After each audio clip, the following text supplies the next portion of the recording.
آج ہم اپنے پروگرام میں جو چیز ڈسکس کرنے جا رہے ہیں ایک ایسے موقع پہ جب رمضان المبارک کو ہم الوداع کہہ رہے ہیں اور اس کی برکتیں سمیٹنے کے اوپر پوری امت مسلمہ جو ہے وہ جگراتے اختیار کر کے اور مختلف طریقوں سے اللہ میاں کو راضی کرنے کی کوشش کر رہی ہے۔ تو ہم نے یہ دیکھا ہے کہ اس رمضان المبارک میں پاکستان میں ہمارے لوگ جو ہیں، ہماری مائیں بہنیں، ہماری بچیاں، وہ ٹرکوں کی لائنوں کے پیچھے درجنوں سینکڑوں ہزاروں کی تعداد میں لگی ہمیں نظر آئیں۔ ان کے منہ کے اوپر، ان کے سروں میں جوتے پڑ رہے تھے، ڈنڈے کھا رہی تھیں، ذلیل ہو رہی تھیں، روزوں کے ساتھ بے ہوش ہو رہی تھی، سو مائی سو کے ان کی اموات بھی ہو رہی تھی، اور یہاں تک کہ ایسی سچویشن بھی ہوئی کہ جس میں ایک ایک واقعے میں 18 خواتین اللہ کو پیاری ہوگی۔ اور ناظرین، ہم برِ صغیر میں، ہم مسلمان ہوں، ہم برِ صغیر کے رہنے والے ہوں، ایک غیرت مند قوم میں عورت جو ہے وہ عزت کا مقام ہوتی ہے، عصمت کی نشانی ہوتی ہے، اور انسان کو سب سے زیادہ اس کی جان پیاری ہوتی ہے۔ لیکن عزت اور عصمت ایک ایسی چیز ہے جس کے لیے انسان اپنی جان بھی دے دیتا ہے، اور ہماری تو یہاں پہ روایت ہے۔ لیکن یہاں جو کچھ ہوا آپ نے دیکھا، وہ ایسے لگتا تھا کہ یہ پاکستان نہیں ہے، یہ وہ ملک نہیں ہے جو اللہ تعالیٰ کے نام پہ بنا، یہ وہ ملک نہیں ہے جو اس وعدے کے ساتھ بنا کہ یہاں پہ اللہ تعالیٰ کا نظام قائم ہوگا اور یہاں پہ لوگوں کو سکھ اور چین ہوگا۔ یہ لگتا تھا کوئی ایسا ملک ہے جس میں کوئی نظریہ نہیں ہے، کوئی تھیوری نہیں ہے، صرف ایک ہی نظریہ ہے کہ کس طریقے سے کسی کے پیٹ کے پھاڑ سے بھی نفع کمایا جا سکتا ہو، پیسے اکٹھے کیے جا سکتے ہوں۔ ایک ایسی جنگل کی سوسائٹی کا نقشہ ہم نے پیش کیا اس ماہ رمضان المبارک میں۔ ناظرین، اگر بے بحثیت مسلمان جب میں یہ سوچتا ہوں تو ایک اور چیز میرے سامنے آتی ہے، وہ یہ ہے کہ جب ہم یورپ میں دیکھتے ہیں،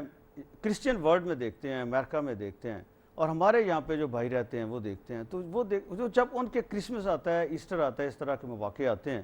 تو وہاں پہ ہمیشہ ہمیشہ ہمیشہ، میں 100 دفعہ 1000 دفعہ کہتا ہوں، ہمیشہ ہمیشہ ہمیشہ قیمتیں کم ہوتی ہیں، لوگوں کو ریلیف دیا جاتا ہے، لوگوں کے اس طریقے سے چیزیں سپلائی کی جاتی ہیں کہ عام آدمی، چھوٹے سے چھوٹا، غریب سے غریب آدمی بھی ان خوشیوں میں بڑے سے بڑے آدمی کے ساتھ، پیسے زیادہ سے زیادہ دولت مند کے ساتھ شریک ہو سکے۔ لیکن یہاں پہ ہم کہتے ہیں جی ہم اس مسلمان ہیں، ہم اللہ تعالیٰ کی سب سے پیاری قوم ہے، اللہ تعالیٰ کے آخری نبی کی قوم ہے، جنت صرف ہمارے لیے بنائی گئی ہے، ہم اللہ تعالیٰ کی سب سے محبوب مخلوق ہیں۔ لیکن ہم نے جو نقشہ پیش کیا ہے وہ مجھے عجیب سا لگتا ہے اپنے آپ کو یہ سوچتے ہوئے بھی کہ ہم کس طرح کے مسلمان ہیں، اور اللہ تعالیٰ کو ہم نے یہ آخری جب عشرہ مغفرت کا جا رہا ہے تو ہم نے کس چیز کا جواب دینا ہے۔ بہت سی باتیں ناظرین اس پہ جو میں کر سکتا ہوں، ایک دکھی دل کے ساتھ، ایک تکلیف دل کے ساتھ، جب میں اس ٹرک والے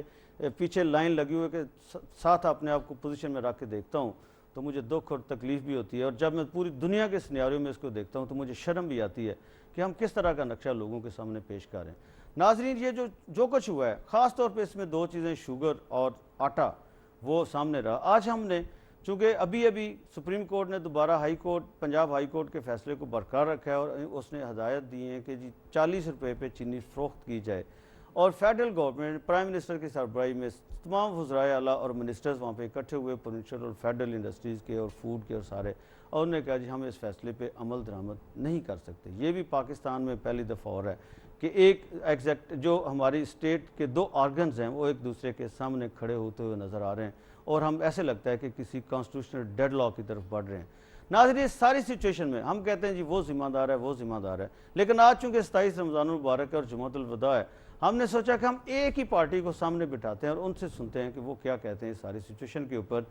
ایک طرح سے وہ ایک ہی پارٹی ہیں، سینیٹر ہارون اختر صاحب مل آنر ہیں، اور جو مینوفیکچرز ہیں، پروڈیوسرز ہیں شوگر کے، یہ ان کو ریپرزینٹ ان اے سینس تو میں نہیں کہوں گا چونکہ ایسوسیشن میں نہیں ہوتے، لیکن یہ پولیٹیشین ہیں، سیاستدان ہیں، سینیٹر ہیں، ملک کا جو سب سے اعلیٰ ادارہ ہے اس میں بھی بیٹھے ہیں، ان کے بھائی بھی منسٹر بھی رہے ہیں،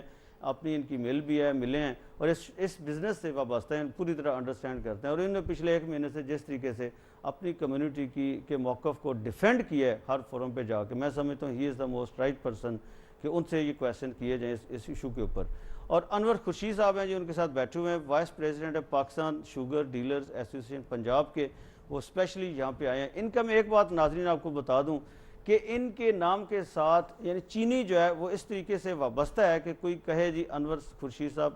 فلاں، تو پھر چینی کا ساتھ لگائیں گے تو پتہ چلے گا انور خورشید صاحب ایسے ہی ہے کہ یہ جیسے لیجنڈری بندہ ہوتا ہے چینی کے بزنس میں، یہ اس طرح کی ماشاءاللہ شخصیت۔ ویلکم ٹو دس شو، تو میں نہیں کہوں گا، یہ ایک درد دل ہے جو میں نے آپ کے سامنے بھی رکھا اور ناظرین کے سامنے بھی۔ تو ناظرین، میں آپ کو اور اپنے پینلسٹ کو ایک چھوٹا سا پہلے ہم پیکیج دکھانا چاہیں گے کہ آپ کیا کہتے ہیں اس سارے موضوع کے اوپر۔